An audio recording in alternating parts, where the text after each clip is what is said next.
And without further ado, I want to introduce our first reader tonight. We have 4 readers. The first one is Esther Lin, and Esther is a Wallace Stegner Fellow for 2 years, which means that she's currently in the process of moving to Oakland, and she's actually currently packing her car. She told me that instead of packing, she's been reading poems and watching The Sopranos. So, very glad you could join us tonight. Thanks.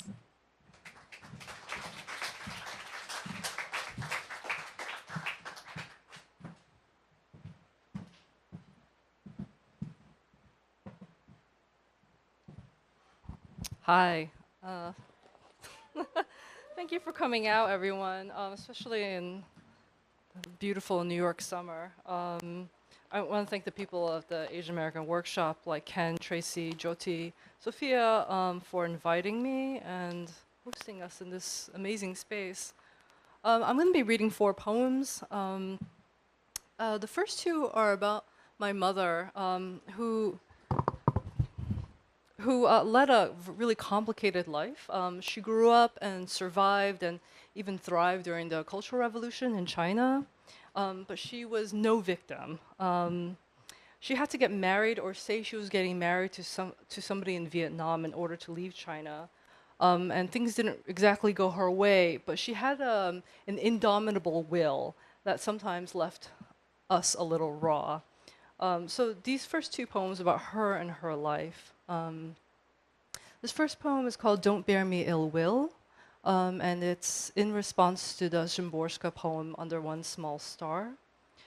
I have an epigraph which is, don't bear me ill will speech, that I borrow weighty words, then labor heavily, so that they may seem light. That's the Szymborska part of her poem. This poem is called Don't Bear Me Ill Will for Telling Everyone About You. Don't bear me ill will, little niece, for not wanting you to ever walk or speak words. It's only because you shout and kick with such gusto. Don't bear me ill will, old boyfriends. You were a playground beside an oak, on whose branch I did some real thinking. Don't bear me ill will, California. I mistook you for someone else. Don't bear me ill will, Dad. On the train I read, but today it is my father who keeps stumbling behind me and will not go away. No ill will, please, Orpheus. I showed my husband my favorite drawing of you and your wife, her eyes shut, already turning away as if she hardly knew you, as if you were a man who halted suddenly on a rush hour platform. Then we, my husband and I, quarreled. Don't bear me ill will, mother, that I have your wool scarf, polka dot umbrella, and Angora mittens now. Don't bear us ill will that we gave everything else away. Don't bear me ill will for refusing to tell your boyfriend what happened. Don't bear the hospital ill will for accepting only your corneas. Everything else, they said, was too far gone. Don't bear Dad ill will that, a week after, he told us a folk tale called The Ghost Wife, but it wasn't about you. Don't bear me ill will, ghost. Don't bear me ill will for not visiting the pines where we buried your ashes. Your specifications were so exacting, and I spent all the love I had finding a piney hill overlooking the Pacific. We did it nightfall. In a national park, apparently the dead can't be buried. Mother, don't bear me ill will, even though I struck you after I walked in on you and him. Don't bear me ill will that I found it satisfying. And this next poem is called I See Her Best. I'm really glad some friends could make it despite train troubles. I see her best. And this is kind of more of a biography of my mother. I see her best when she's half hidden, as if my eyelids were mother's skirts. When there's darkness like a kerosene lamp's, hair glossy as a catfish flank. A lone woman released from China to join her fiancé in Vietnam. When abandoned, seducing a married man. When cast out, crossing borders, a silent river raft in purple twilight. To meet my father for the first time. He, more beautiful than she. When split by cancer, asking my father and her new lover to pray together. Red guard, red tape. What facts, what luck. A Xeroxed photo in my desk, 1974. A young woman clasping the arm of a married man. Her wrapped hair and secret smile. Her face, or a version of the face I touch in my sleep. I don't claim anything, not because I don't believe in ways of survival, but because my imagination is small. Metastasis and blood count. They don't say disembowel, but that's what they did. Colostomy, hysterectomy. A legal miracle, my history professor said, of her flight from China. Millions starving, and your mother gets married. And like my mother, I needed marriage to become a person. That sounds terrible. But in this case, it was true. I grew up in illegal immigrants in the U.S.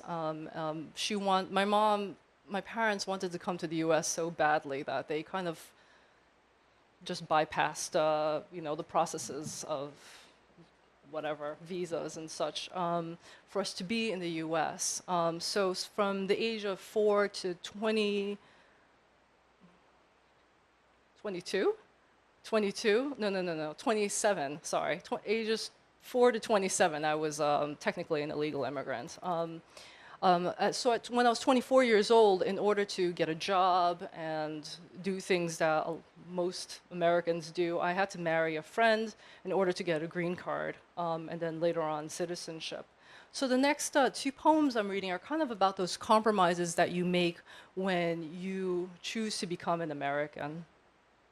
And this first one is called The Badlands, and it refers to my first road trip to California, and encountering the Border Patrol, which, going from Arizona, unsurprisingly, to California, there is a lot of Border Patrol. And this is called The Badlands. Say, drive across the desert, and what you see is jewel sky and white limestone crag. The land so long you could roll and roll into the horizon, always ahead of the same hill. Still, this is escape, or what Hollywood claims. Escape is an unchanging landscape in which a man and his dependent make redemption out of dust and car exhaust. In a Malick film, a man and child gallop like long-bodied stoats over Montana before one is executed and the other made safe. That is, married off. In a Western, a man races a dying child through starlight and saguaro, firing his gun to rouse a doctor. And who is more relieved when she is saved? A woman stands in a crowded hall, says her daughter has evaded coyotajes, has wandered for days. She lived. The woman does not describe rock and brush. She does not even mention the thirst, the vomiting. She sits, exhausted by her story. Her story is not my story. It is the one you will hear first, from the news, from someone you know. It is someone you know. Once I drove to California with my first husband. a gray-eyed student I married not for love. Everyone had advice about the Hukumba wilderness, where the light is sore and the land burns black. They say, turn off the air conditioner, lower the windows as the car climbs, overheat, and there's no help for miles. But the wilderness held red flashbulbs, a toll booth, a pistol, and Raphael, who leaned into the car and asked, "Are you an American citizen? Do you have photo ID?" Raphael, who might be handsome in another uniform. While my good husband passed over the hard, iridescent card, the one that said I was a permanent resident alien, the man peered into my twilight face, said, "You sure you're Brazilian?" To be asked a question and have an answer. This was my first taste of paradise.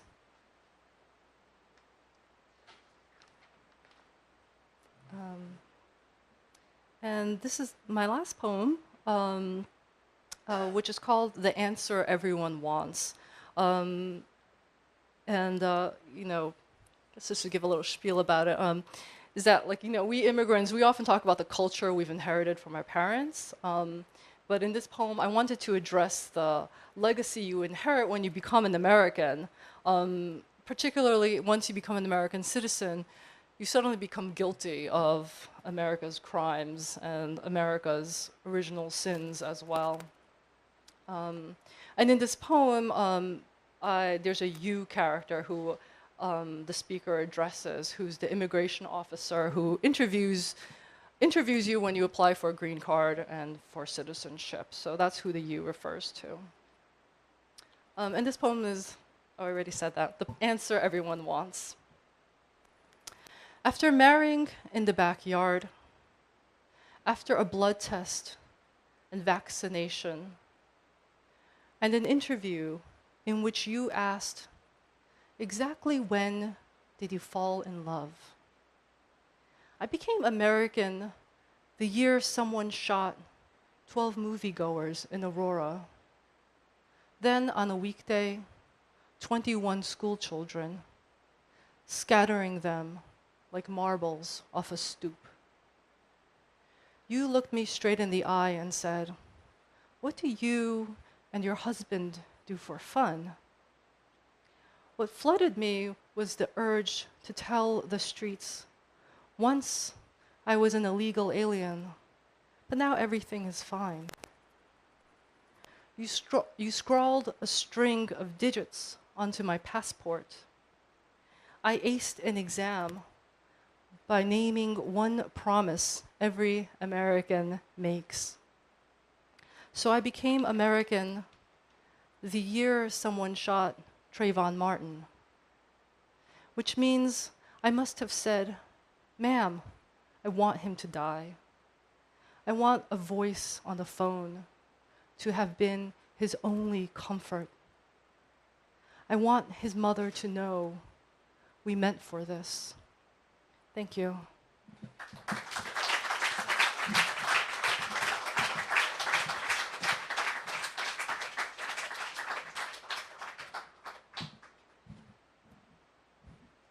Thanks a lot, Esther. That was really beautiful. Our next reader is Michelle Lynn, who, when I was reading reviews of her new poetry collection, someone said that she tweeted that she wrote the poetry collection to incite us into sobbing uncontrollably forever.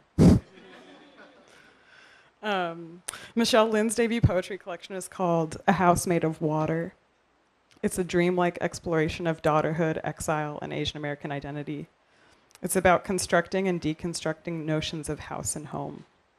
And Kathy Lynn Che wrote about the book that it's elusive but tactile. The collection wrestles beautifully with trauma and our inherited stories, seeking transformation throughout. What I love most is the intimacy of detail, the difficult weight of memory, the exquisite relief of disclosure. And now we'll hear from Michelle. Thanks.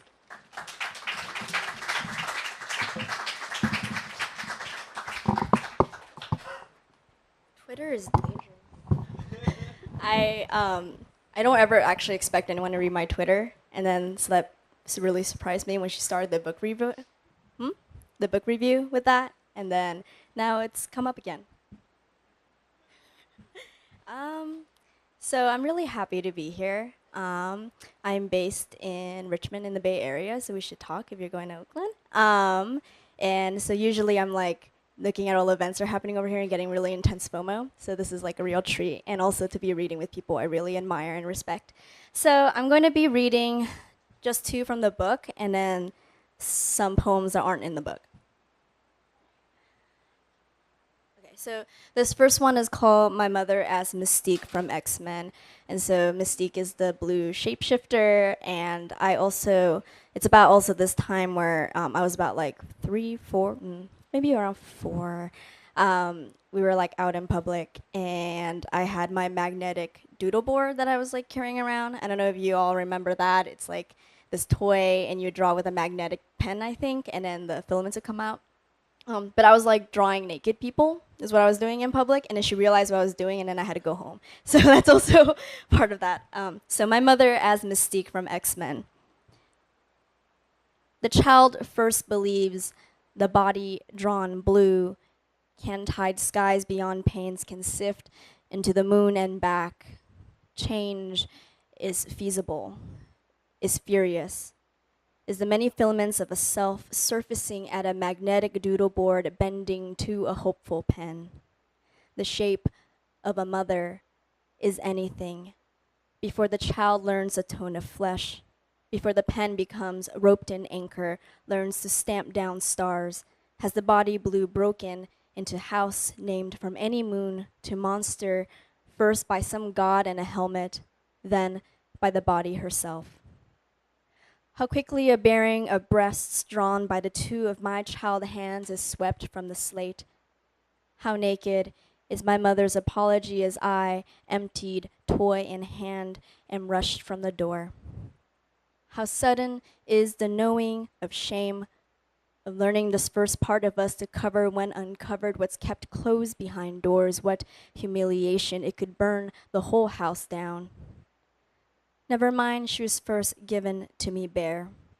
Never mind, I did not turn then from her bruised body, even if drawn in tears. No, how right is my making of blame. The hurt of each poem, hard metal core of my pen molded by men, how marked is emancipation. With a mother beaten into any woman's body, imagine who her child could be. Each time I look, she could change. So the other poem I'm reading from the book is Aria as Cowbird. And Cowbird, me and my partner, Kazumi, we go birding a lot. I don't know if there are any other birders in the crowd. Yeah, cool. Yes, we can talk. We're obsessed with birding. But a cowbird is, they have parasitic brood, meaning they don't raise their own young. They lay their eggs in other birds' nests. And then the birds don't really know. Sometimes they feel like something's wrong, but then they just kind of deal with it. So I read about that. So Aria as Cowbird. Eyes shut in mucus and sun, I know what I am. Masquerading blackbird con, my hunger is loud and round as a single egg. No mother gripped me by the neck to dip in any river. I am brown-headed and mortal, perfect to box in and kill. Blame me for your carrier pigeons. Let me be the reason for your lost messages, your cut languages. I can teach your children how to siren monsters. You will barely recognize them. Oh, let me be bad, boogeyman, slicking back mane to spit worms like little white pills. So many egg-shaped sorrows broken into collision of blood and yellow, so many ways to know unkind. My instinct with softness is the same as any others, to touch or to smother. Let me hold you, cloud of bird, will-o'-the-wisp, the hard bones inside, the question, the answer. I have to get through all the. So I'm really bad with technology, so I actually just like take photos of my poems. And then But now I have to go through all the selfies. All right. But Helen, I am not golden in all that glory.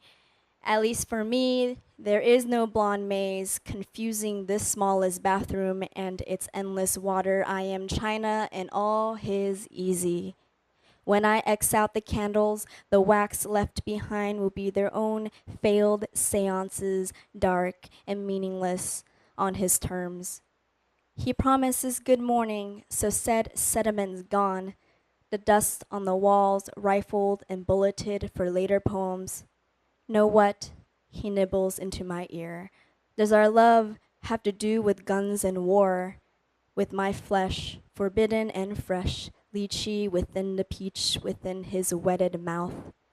In this seance sauna he's given me, I am purloined with pearls and grief, sick to the tip of teeth, with old dragon mothers hungry for virgins and other monsters he's writ for me. Oh honey, you poor thing, come back to the bath, he says, beckoning, with arm gummy as lychee, canned and hitched to this short trailer of my life, this one-room montage of powder and shit he's filmed for me. Shall I take his pretty arm too, that stern, solid eye, some scepter or loofah to christen myself with? Tied in suds as the first bodies fall this year for someone else's rapture. He says no, this isn't blood lipstick on my collar. He says no, the dark is dangerous. Wait for good morning. But I begin to count each glittering nail. I begin to count for the eye, told to be more beautiful than blonde, preferred and coveted. Freedom plays on the golden kettle, and I scald myself refilling the bath. He says to me to tell my luckiest friends. Outside, the wooden horse burns with the darkest of bodies, and he says, bitch, this is for you. So I'm gonna have two more, one and a short one. Inside the zoo, there is a zoo. And as he replaces the tooth into the parenthetical, that pit will remain the same, a holding built between his palm and mine. The incisor inevitably turning to bleed me its home. He'll sigh before he catches himself. Relieve it's me catching on the barb and not him, and again, here come the hungry deer to peer in bird boxes. Not because blue is the fullest color, but because too often I've rendered my own mother bruised each time I needed to feed. Each time this enclosure of the handheld and doe-eyed, when he asks for the longest winter, the meaning making to keep him warm. Enclosure and never disclosure, that deer could kill and that's that. Single kick and he'd be fluorescent, would be flame. He liked the poem to hit him hard, but not enough to kill him. So instead the deer cluster lips inching toward a sadness hunters can relate to, swigging oceans beneath my mother's bluest dress. So I remain perched on my mother's hip behind the railing as men laugh at the hyena, knowing that if they slipped, the bitch would kill in an instant, laughing, paw over mouth. He knew what I was capable of. He'd spent years measuring teeth to turn against teeth to save his own skin. Truth is, deer eat birds because they would like to, because they do. I gum mother's hem for comfort and she looks at me. Blue here is simply the palest skin gone cold. At 2 months, I grew my first tooth, so welcome, little keepers. It is I, your pastoral curatorial, looking into your home. I am not hungry. I simply can. Your favorite, that's your favorite, your pastoral, I am not hungry. I simply can. Your favorite imagined fuck up here to fuck you up. It's not me. It's you. I lost the last page there for a second. I was like, where is it? Okay, so this is my last one. It's the last one, the last poem I wrote. It's probably still a draft. And I mentioned something really quickly in the beginning about the bald eagle. So in movies, if they show a bald eagle, they still will play the red-tailed hawk cry because it sounds more patriotic. So if you like, some people like mix it up, but that's not how the bald eagle sounds like. Okay, because country and cinema lifted the eagle to give it a louder false voice, I mistook your leaving as a bluebird. Forgive me, I had moved from one family that did not touch to one that did, when touching was a slow, slow process. If only we could parallel griefs, where my story runs up beside yours, until we are two birds whispering on the stolen beach, until one day I could place my hand on your shoulder with permission and stay until we lose the posture of pain, or until we never lose again. Nothing small nor aquamarine, when they have thought it had been about us, about them, about us, but had been wrong. One day we won't have parameters for our screams. What a beautiful day. This could be it. Okay, thank you.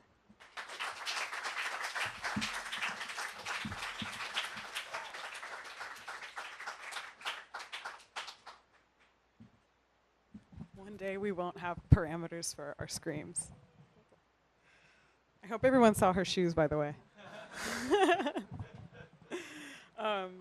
Next we have Lundy Martin. Dawn's a poet and an activist.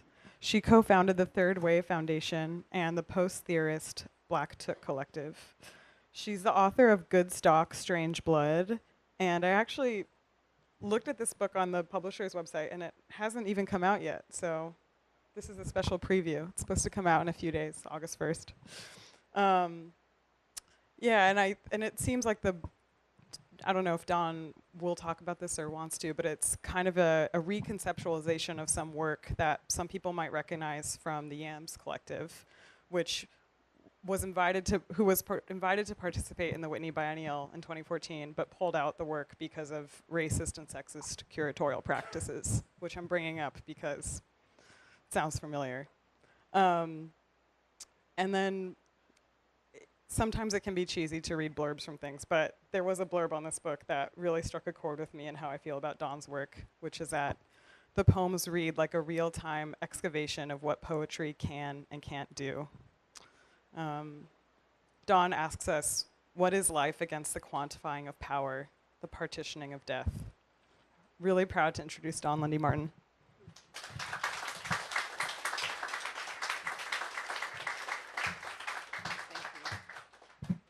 Hi.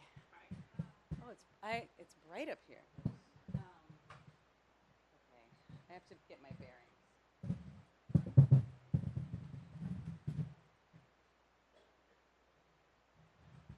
So,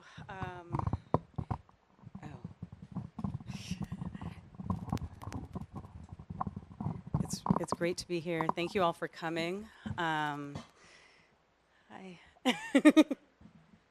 So, I haven't been in this space in a really long time. It's really, I'm reminded of how amazing it is. I am going to read from Good Stock, Strange Blood, which is, it's like, it's not out, but I guess it actually is out because it's here.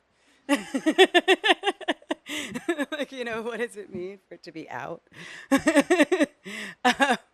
So I will read from this book, which is a weird book. It's a kind of, there's a lot of stuff in it. So there's some poems that behave a lot like poems, and then there's some poems that behave like other things. There are some snippets of my notebook, some other things.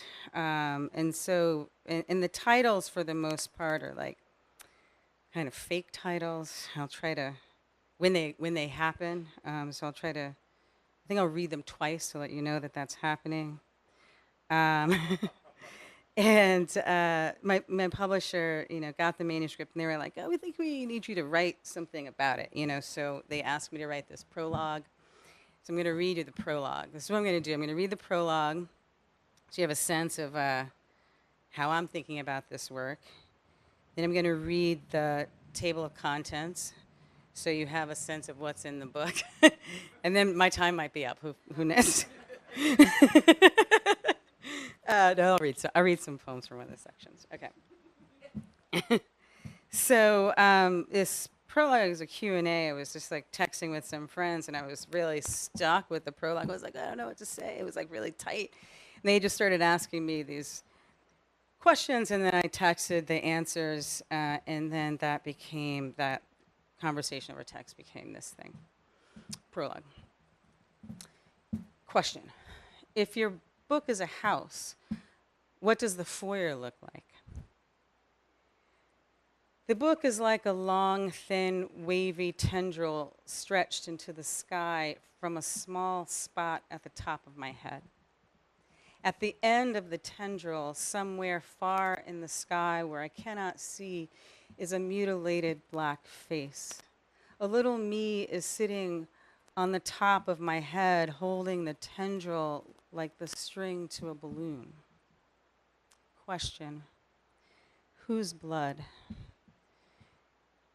The blood is a corrupted document of one's face, but when I am beautiful and young and open with no features that distort or take away from, it's easy for the stranger to enter the space of the body like a god. Does the blood become a further stain on wet, light feet? I don't know. A psychic once told me that I would live a very long life, epic, she said, like in a Russian novel. Really, it's only blood, very symbolic. So many days I spend in bed, bleeding out of my vagina, so hungry I'm distorted. I call people to my bed until I feel depleted enough to sleep. Question: we are wondering why there is a small self. Maybe the prologue is your body. Because the question at the center of the book is, why doesn't one just die? And the little me is holding the thin line because there is a squashedness to existing in the present. And I can't think about question. What I like is that the little self is holding the tendril like a balloon because it gives me the impression that you are letting this mutilated thing go. I can't think about how to exist now without pressing together big pasts and small pasts. Big pasts like historical collective trauma and the narrow self-indulgent past of personal invasion, self-configuration at the hands of another. The mutilation of blood, the development of the multiple. Anyway, the little one holds the weight of the past. Maybe she's already dead as she sits. Who knows? But then I was writing this book, and it was the summer of Sandra Bland, and then the summer of Freddie Gray, and then some cute kid was shot in a big box store while holding a toy gun, and so many other of these deaths unexplained in the logics of the rationality we hold so dear. And the white boys are hand slapped for brutal rapes. Life just goes on. The past isn't the past, but the present, it's all laid out in the same space/time plane. The tendril becomes like reaching into another dimension. Its symbolism changes. Question: why exhale after the inhale? The breathing is the mantra. Could the trauma be keeping us alive? What happens is we walk through a door. On the other side of the door is a manifested future place. It's configured very differently from this one. Its shape is different, but we created it, so we recognize it. We understand its workings, which are mostly based on intuition. In the book, what's keeping us alive is the ability to imagine something very other than what's been shoved down our throats, what's been taken up into ourselves. To imagine something other is to leave the known world. No death, but instead the door. To place a body alongside the grubby stranger, and then the stranger in a locked box, and then voila, a self is 3 intentional selves. And the 3 selves are like different manifestations of this thing we call blackness. So that's what the book is about. There's a long footnote, which I won't read. If I read that, I would truly be out of time. The table of contents is the prologue, the baby book, the black bits. Everybody likes those. That's not a, everybody likes those. It's not a part of it. The other baby book. We believe in regarding the nature of being, the book of love, some black unknown, counterband, tangentials, operatic, the book escapes the book. I'm going to read you from the baby book.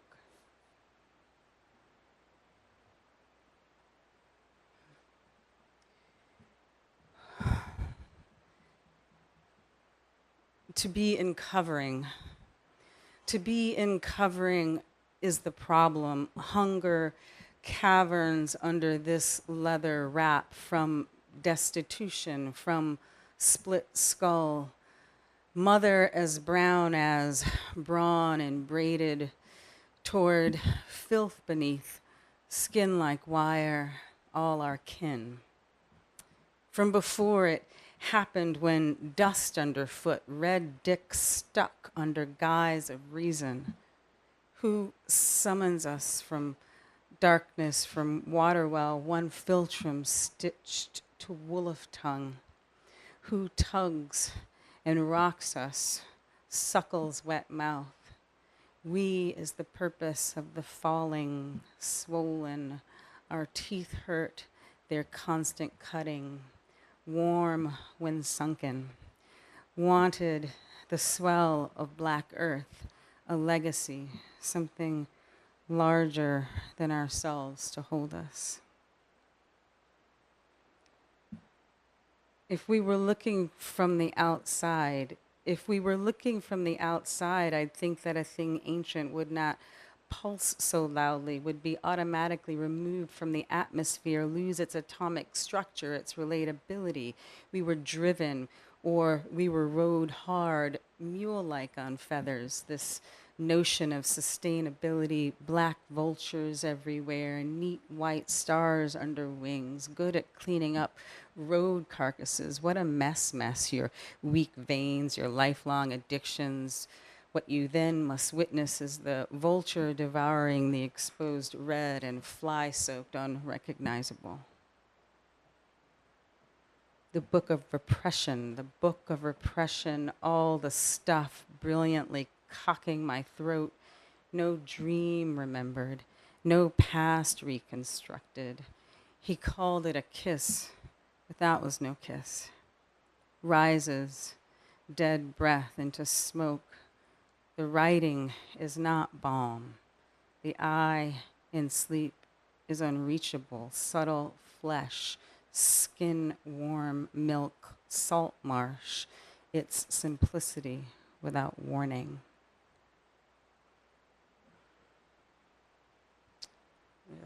3 or 4 little bits left. In my early 30s, I had one recurring dream so vivid it began to feel like a memory rather than a dream. It's the only dream worth recounting. At some point, I no longer held the dream, just the memory of the dream told, and often I'd get confused as to the nature of non-dreamed life. In a giant old abandoned house at the top of a hill, it's night, and I am furtively burying a man's body under some floorboards. I pull up the floorboards, and then I'm outside digging a grave with my hands. It's easy, this digging, and I know there will be no evidence of this activity. I'm free to carve out soil in big, rough scoops. Even though I know I won't get caught, my body is racked with guilt, but I cannot stop.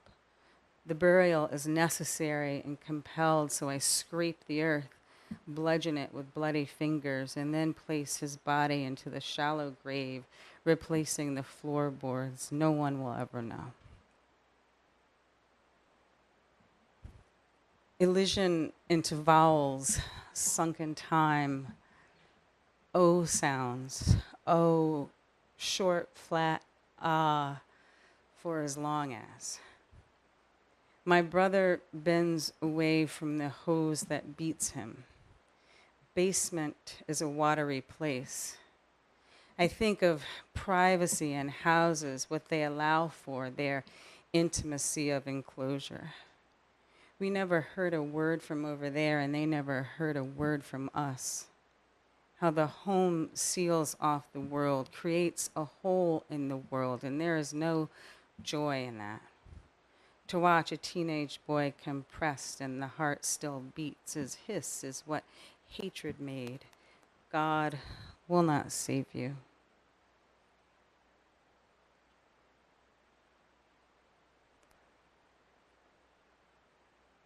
A last leaf under cover. 3 days in bed. You think, hurry and get to the real black bits or no one will care. You have no sage advice. You are no magic black. There's no head to rub. I play a game. I'm living a normal life in utter aloneness, fossil of aloneness.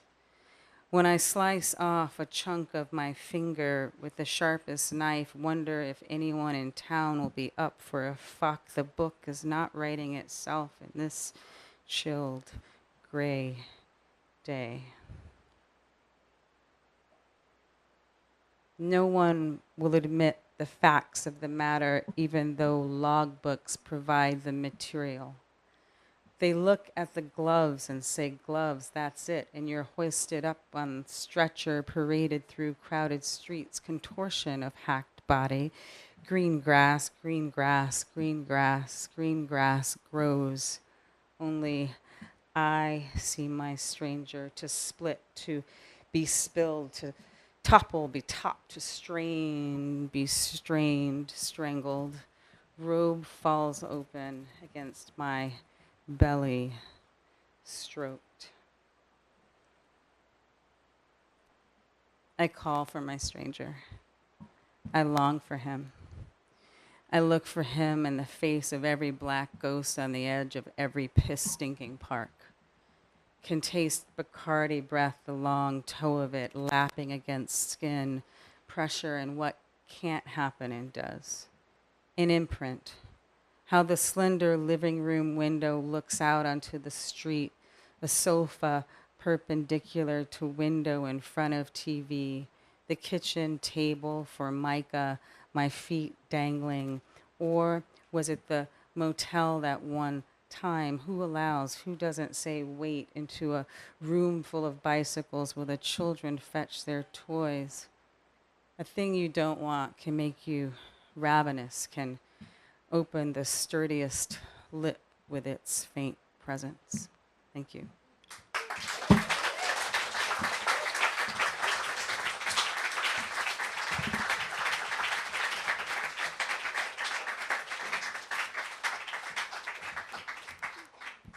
Thanks so much, Dawn. Our last reader tonight is Tommy Pico. Tommy Pico's newest poetry collection, Nature Poem, explores Teebs, a queer American hipster poet who's more in love with the big city than stereotypical fantasies of nature. The book is a vital intervention into pastoral poetry, and it engages with the legacies of settler colonialism and manifest destiny. It also chronicles Teebs' attempt to engage with nature through his own voice. How do you engage with nature if, as Tommy said in an interview, your ancestors are viewed as features of the landscape, not human beings, and you're still not interested in camping? Tommy is the founder and editor-in-chief of the anti-racist queer collective Birdsong, another tie into birds tonight. And he lives in Brooklyn, where he co-curates the reading series Poets with Attitude. All right, here's Tommy.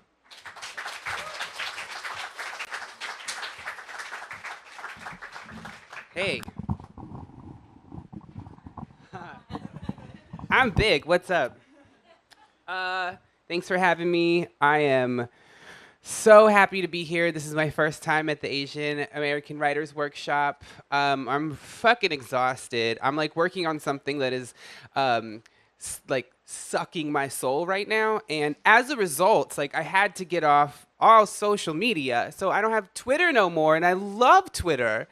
And I thought I would open with a little story, which is really like this IRL tweet I thought up today, which is like, I guess, a joke. But if like you can refer to a penis as a member, can you call a condom a members only jacket? Yeah, I know, great stuff. But then I just started thinking about flavored condoms, like the most disgusting invention in America.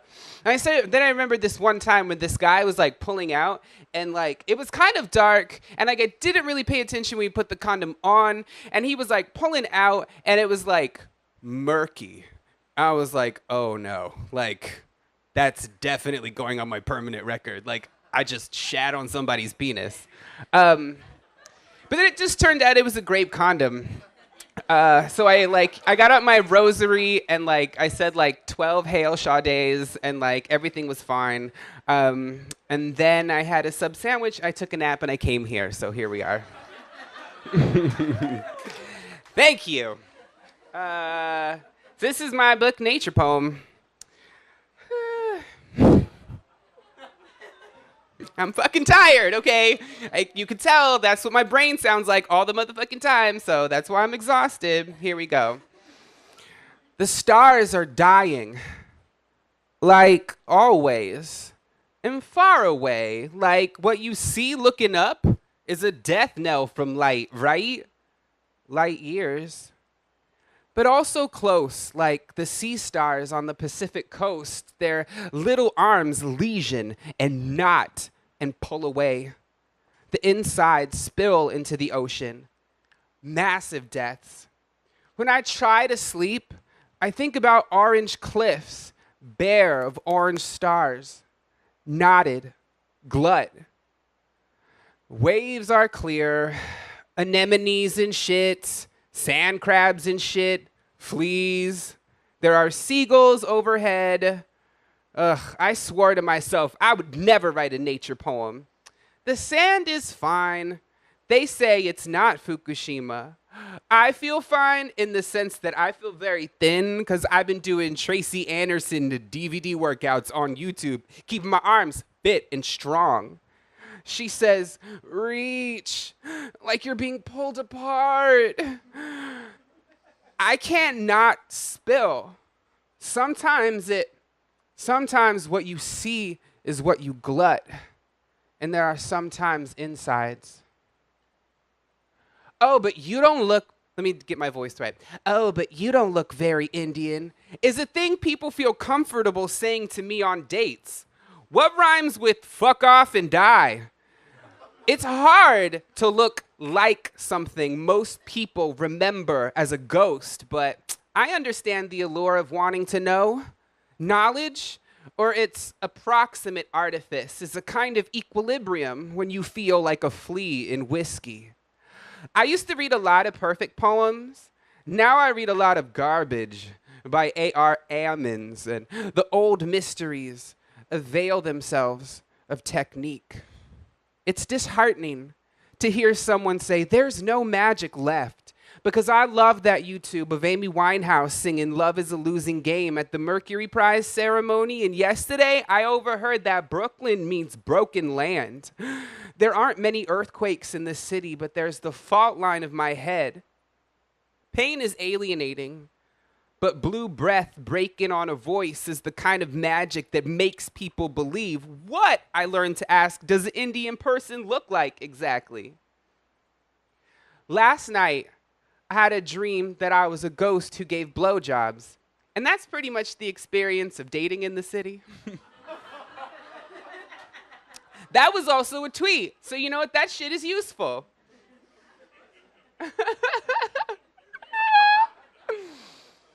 We are the last animal to arrive in the kingdom. Even science will tell you that. My father takes me into the hills. We cut sage. He tells me to thank the plant for its sacrifice, son. Every time I free a switch of it, a burst of prayer for every leaf. I'm swole on knowing this, on sharing the pride of plants. My mother waves at oak trees. A doctor delivers her diagnosis. When she ascends the mountains to pick acorn, my mother motherfucking waves at oak trees. Watching her stand there, her hands behind her back, rocking, grinning into the face of the bark. They're talking to each other. I'm nothing like that, I say to my audience. I say, I went to Sarah Lawrence College. I make quinoa and shit. Once on campus, I see a York peppermint patty wrapper on the ground, pick it up, and throw it away. You're such a good Indian, said some dick walking to class, so I no longer pick up trash.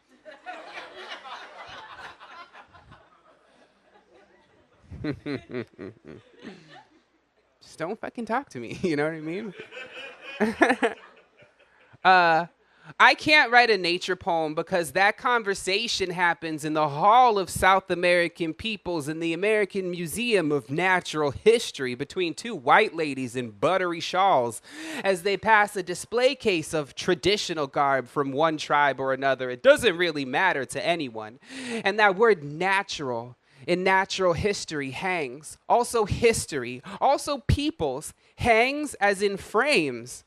It's horrible how their culture was destroyed, as if in some reckless storm. But thank God we were able to save some of these artifacts. History is so important. Will you look at this metalwork? I could cry. Look, I'm sure you really do just want to wear those Dreamcatcher earrings. They're beautiful. I'm sure you don't mean any harm. I'm sure you don't really think about us at all. I'm sure you don't understand the concept of off limits. But what if by not wearing a headdress in your music video or changing your damn mascot and perhaps adding 0.05% of personal annoyance to your life, the 103 young people who tried to kill themselves on the Pine Ridge Indian Reservation over the past 4 months wanted to live like 50% more. I don't want to be seen, generally. I'm a natural introvert. And I don't want to be seen by white ladies in buttery shawls, but I will literally die if I don't scream. My singing teacher says, just focus on your breath. I don't know how to explain this next part other than to say, I don't find breathing very relaxing, Pam. Can't you see? Can't you see? I'm trying super hard not to focus on my breath. I'm trying to forget. I look up at night thinking and getting dizzy, so I have to sit down. How many of you are there? Up in the flat sky outside the city. Vibrato is great on a lake with the dug firs pointing upwards, but I can't help it. I miss the city. I miss the city when I'm in the city. Where am I? That's okay, that's fine, Pam says. Move to the country of your breath. But you still have to sing the note. And the next one, and the next. You can't be an Indian person in today's world and write a nature poem. I swear to myself, I would never write a nature poem. Let's be clear, I hate nature. Hate its guts, I say to my audience. I don't laugh this much. There's something smaller I say to myself.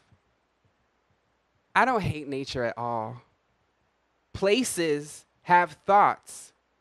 Hills have backs that love being stroked by our eyes. The river gobbles down its tract as a metaphor, but also about its day.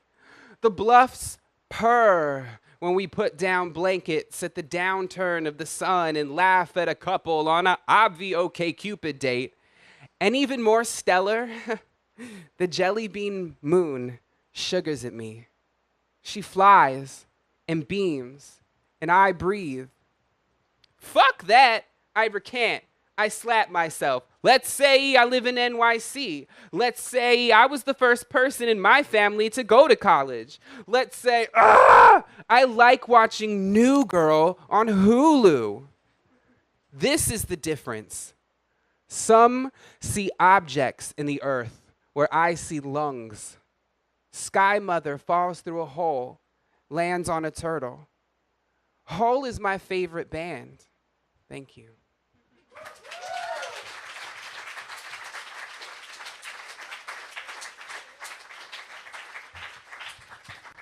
Thanks everyone for coming. That's the reading. Just want to remind everyone that we have 3 of those books available in the back if you want to buy them.